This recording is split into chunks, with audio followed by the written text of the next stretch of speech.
Hello once again. I figured this is the first book review I've done in a while, and I may as well talk about this one so I can get on with my day. This book, in particular, I do not believe is in print anymore, unless, of course, you have print on demand done, which I have. And it's not in print anymore for a fucking reason. And this book that I'm talking about is The Gorilla Hunters by R.M. Ballantyne.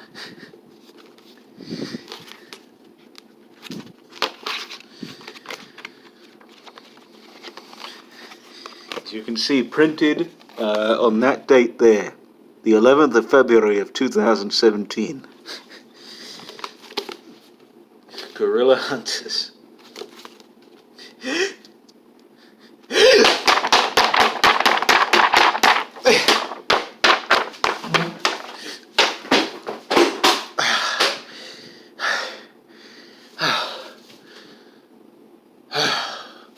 Get the bloody thing.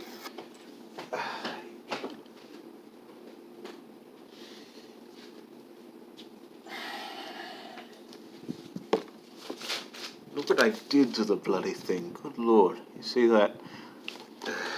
Whatever. I don't give a damn. So, why is it that I just did that right now? Well, I shall, I suppose, get into the review, I suppose, if I can keep myself sane enough in order to do so. God damn it. It's like really... God, it's like really torn up. Whatever, I don't give a fuck. So, this book here was written by R.M. Ballantyne, who is a writer of juvenile fiction back in the mid-19th century. And this was, I suppose, a sequel to a book that he wrote called The Coral Island. I've not read The Coral Island. I'm not going to read The Coral Island because this was horrible. So I have no idea.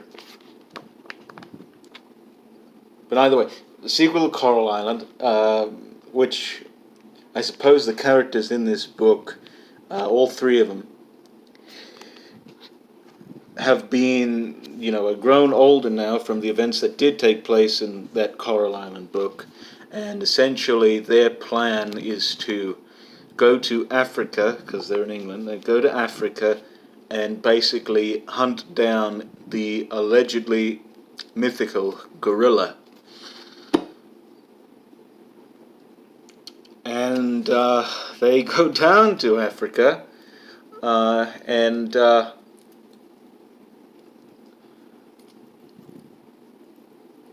I just lost my train of thought. That's how disinterested I am in talking about this book. I lost my bloody train of thought. It's just... So, they basically just go down to Africa, and it's just this hunting adventure in which they try and, get to the gorilla and such, and the various travels on their way. Now, by all means, I should have enjoyed this book. Very much so. One of my favorite books of all time is Arthur Conan Doyle's The Lost World, which is an adventure story written about 50 years later, which I'll bring up later. And then one of my new favorite books is Green Mansions by W.H. Hudson, which I did a review of, and is a very similar tale. And as I said, I should enjoy this book.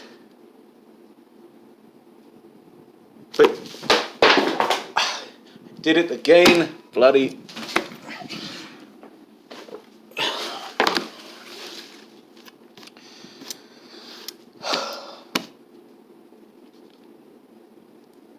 No wonder this author is so prolific. He wrote over 100 books. Because all of his stuff is stolen! From a book, from this book here. Explorations and Adventures in Equatorial Africa by Paul du Chaillu. Published in 1861. You can see there. And this book is phenomenal. I recommend this book to everyone. If you want one of the most vivid accounts of African exploration, and also just a travel log, and this is really one of the best books out there. And also it inspired Merian C. Cooper to make his film King Kong, one of his favorite books too. But see, I want to talk more about this book than this book. That's how... Anyway. So yeah. As you can see, I have tabs here. 1, 2, 3, 4, 5, 6, 7.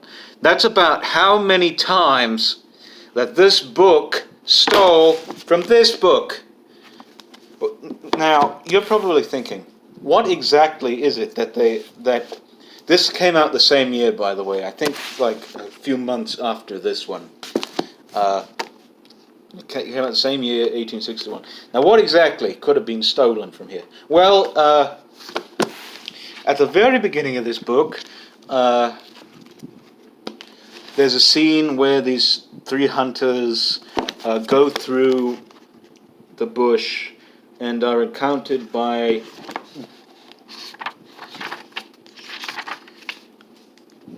a buffalo bull. If I can find this fucking thing. God damn it.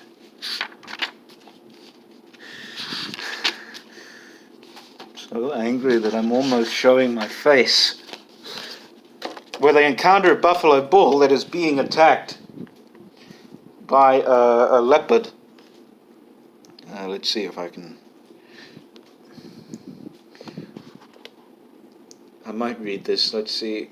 In another moment, the thick wall of underwood at its farther extremity was burst asunder with a crash, and a wild buffalo bull bounded into the plain and dashed madly across. On its neck was crouched a leopard, which had fixed its claws and teeth deep in the flesh of the agonized animal.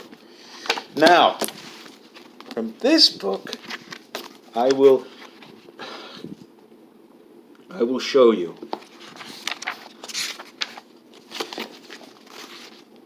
Huh. What does that look like? You see? That looks to me like it even says there, leopard attacking a bull. And if I can pull up the section...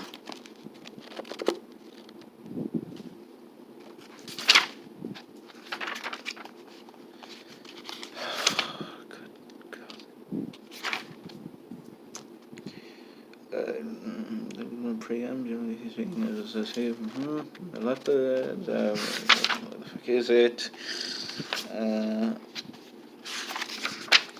Yes. Version of leopards, plentiful in woods. Well, either way, you can see there, leopard attacks bull. And then also, not only does he steals fucking descriptions from du Chaillu. In this book here, the explorer Paul du Chaillu goes on this elephant hunt with his party of natives, and they are described with all the spears sticking in them and such. You can see that there. You know, like a huge porcupine. Ballantyne here says that they appeared as if suddenly transformed into monstrous porcupines or hedgehogs. Ooh, that is so original. This is much more concise, and did it first, whereas this is, God, I mean, really, I'm just rambling here. There are all sorts of other instances that I will, like there's an instance where one of these hunters gets thrown up into the air by a buffalo bull, and then, look at this book here, you see? Do you see what I'm talking about? It's bullshit, it really is. And then, perhaps the most inexcusable theft in here is a gorilla being described to bend a gun as if it were a mere piece of wire. And I remember that line exactly. Jesus, why the hell did I do that? Let's see if I can get it here. There it is there. But in this book,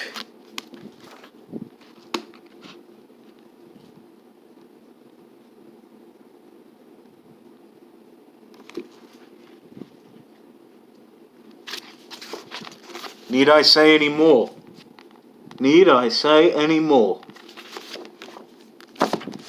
And for a book that's called The Gorilla Hunters, they do hardly any gorilla hunting at all. They hunt like every other fucking animal, like lions, wildebeests, buffaloes, elephants, ostriches, every other bloody animal out there in the savannah. And the amount that they hunt this gorilla, right there, that bit there, and then that little bit at the end. Better title this would be the bullshitters, if anything. And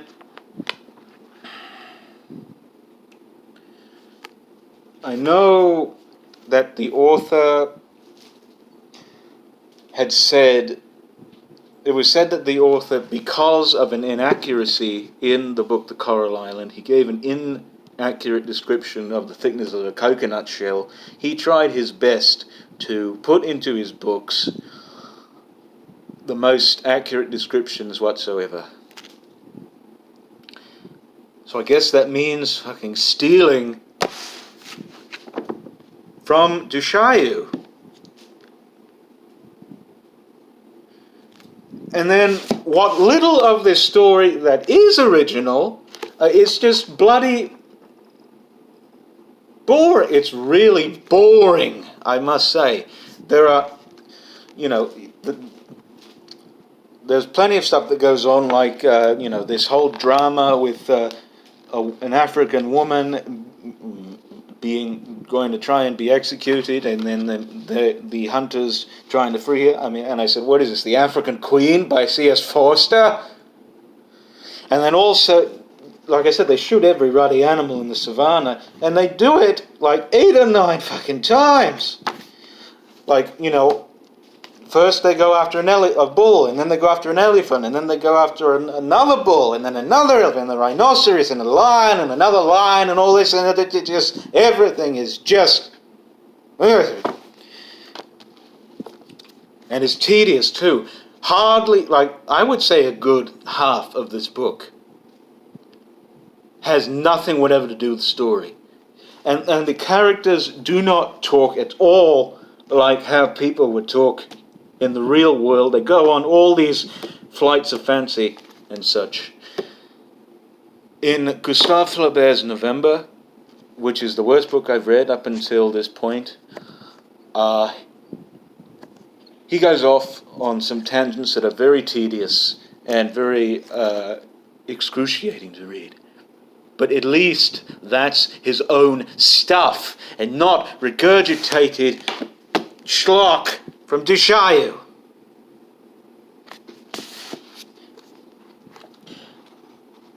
And then there's this book can't even figure out what type of a story it wants to be, because all of a sudden they introduce this slave driver.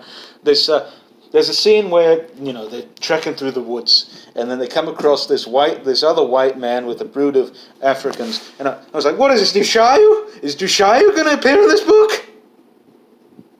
I wouldn't be surprised if he did. And I not known. But it turns out to be a slave driver. Or almost dropped this thing. Jeez. It turns out to be a slave driver, whatever the fuck it is. I don't care anymore. And evidently they're going to attack a village that they were staying at during their time at hunting and such.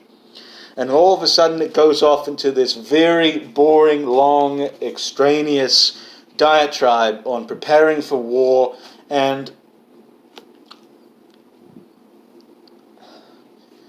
it goes on for like 2 or 3 chapters. And 50 years later, in The Lost World by Arthur Conan Doyle, when the Indians and the Challengers Party battle the Ape Men, they set up and, go to war and win the victory in about 8 pages. This took about 85, not 80 pages, it felt like 80 pages. The pacing is off, the story is derivative as hell, and the worst part about it is, tell me one thing you notice about this book that is like different from, say, I don't know, this book. Go ahead, take a moment and just look and see the imperfection. There are no page numbers in this book. So it felt like forever when you were trudging through this non-stop, tedious regurgitation of what I consider to be remarkable first-hand accounts of Africa, but just chewed up and spat out and intermixed with all of this nonsense. And there's even a scene in this book where one of the characters talks to a frog, and I said, what the fuck am I reading? I wanted them all to die. Yes, I wanted all these characters to be mauled by lions or gorillas or whatever the hell happened to be in the African bush. And I wanted them all to be dead so I could be done with this bloody book. It took me about a week to read this thing. And I got this for my 17th birthday a long time ago. And I'm going to keep it because it was a gift, but I will never read this book again. And knowing that he so unashamedly ripped off Dushayu with such impunity, I am almost certain that his other books are just as fallacious as this, I must say.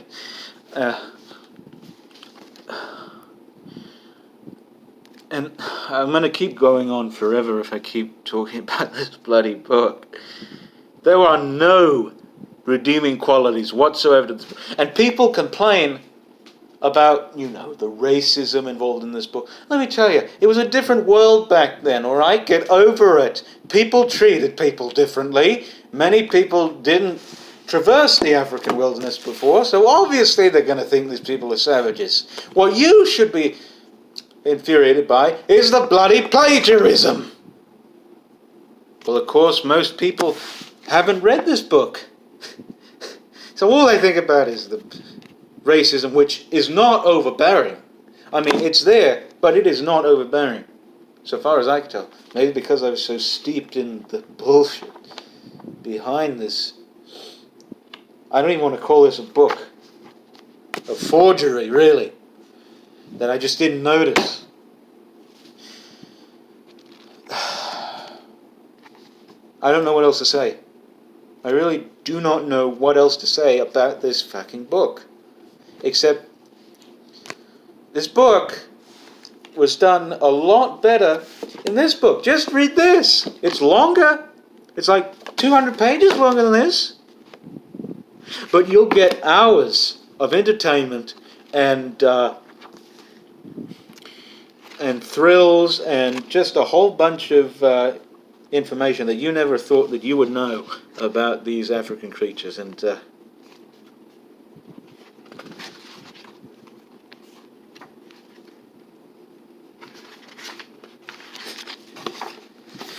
even still that, the ant. Just, I'm glad this book is out of print. Even though this is a print on demand, it should stay out of print, because, to be quite frank, I have no respect for this book, or any really for this author, Ballantyne. I don't know anything about his other books. I haven't read them, to be fair, but based on this, they're probably just as unbearable. So thank you very much for watching this very rambled and enraged book review. I'm going to toss this right over there. I don't even give a fuck if that gets scratched or bent up or whatever, because I've just had enough of it. But I want to go on with the rest of my day, and I'm going to stick with Jushai's works, and I guess I'll see you guys later. I don't know. I'm just flustered as all.